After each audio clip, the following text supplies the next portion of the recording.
తెలంగాణలో driving licence జారీ ప్రక్రియలో కీలక మార్పులకు ప్రభుత్వం శ్రీకారం చుడుతోంది. రోడ్డు ప్రమాదాలను తగ్గించాలనే లక్ష్యంతో సుప్రీంకోర్టు సూచించిన స్టాండర్డ్ ఆపరేటింగ్ ప్రొసీజర్ ప్రకారం లైసెన్స్ పొందడం ఇకపై మరింత కఠినతరం కానుంది.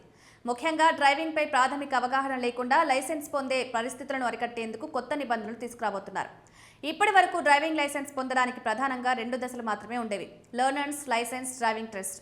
అయితే కొత్త విధానంతో ఈ ప్రక్రియను 3 దశలుగా విస్తరించనున్నారు. ఇందులో మొదటి దశగా రోడ్డు భద్రతపై ఆన్లైన్ అవగాహన శిక్షణ పరీక్షను తప్పనిసరి చేస్తున్నారు. ఈ పరీక్షలో ఉత్తీర్ణత సాధించిన తర్వాత మాత్రమే అభ్యర్థులు లెర్నర్స్ లైసెన్స్ కు దరఖాస్తు చేసుకునే అవకాశం ఉంటుంది. ఈ కొత్త విధానం అమలు సంబంధించి ఏర్పాటు చేసిన కమిటీ నివేదిక ఏప్రిల్ నెలాఖరు నాటికి సమర్పించనుంది. ఈ నివేదిక ఆధారంగా తుది మార్గదర్శకాలు విడుదల చేసి ఆన్లైన్ పరీక్షను అధికారికంగా అమలు చేయనున్నారు. తెలంగాణ రవాణా శాఖ ఈ మార్పులకు అవసరమైన సాంకేతిక పరిపాలనా ఏర్పాట్లను వేగంగా పూర్తి చేస్తుంది. ఆన్లైన్ శిక్షణను మొత్తం 6 మాడ్యూల్స్గా రూపొందించుతున్నారు.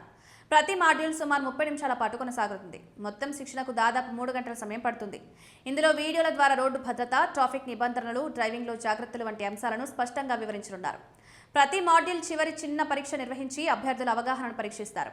ఈ శిక్షణలో ముఖ్యంగా రోడ్డు ప్రమాదాలను దారితీసే కారణాలు, సురక్షిత డ్రైవింగ్ పద్ధతులు, అద్దాల సరైన వినియోగం, సేఫ్ ఓవర్టేకింగ్, ట్రాఫిక్ సిగ్నల్స్ ప్రాముఖ్యత వంటి విషయాలను ప్రాక్టికల్ ఉదాహరణలతో బోధిస్తారు.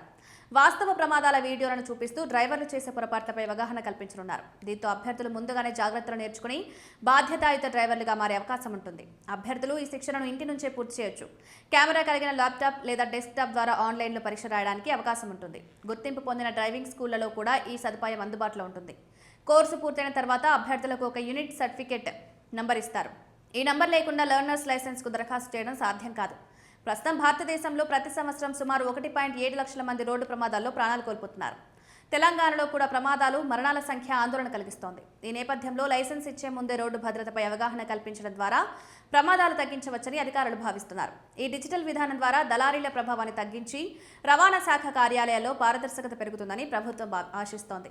మొత్తంగా ఈ కొత్త విధానం డ్రైవింగ్ లైసెన్స్ ప్రక్రియను మరింత క్రమబద్ధంగా, బాధ్యతాయుతంగా మార్చడంతో పాటు రోడ్డు భద్రతను పెంపొందించే దిశగా ఒక కీలక అడుగుగా భావిస్తున్నారు.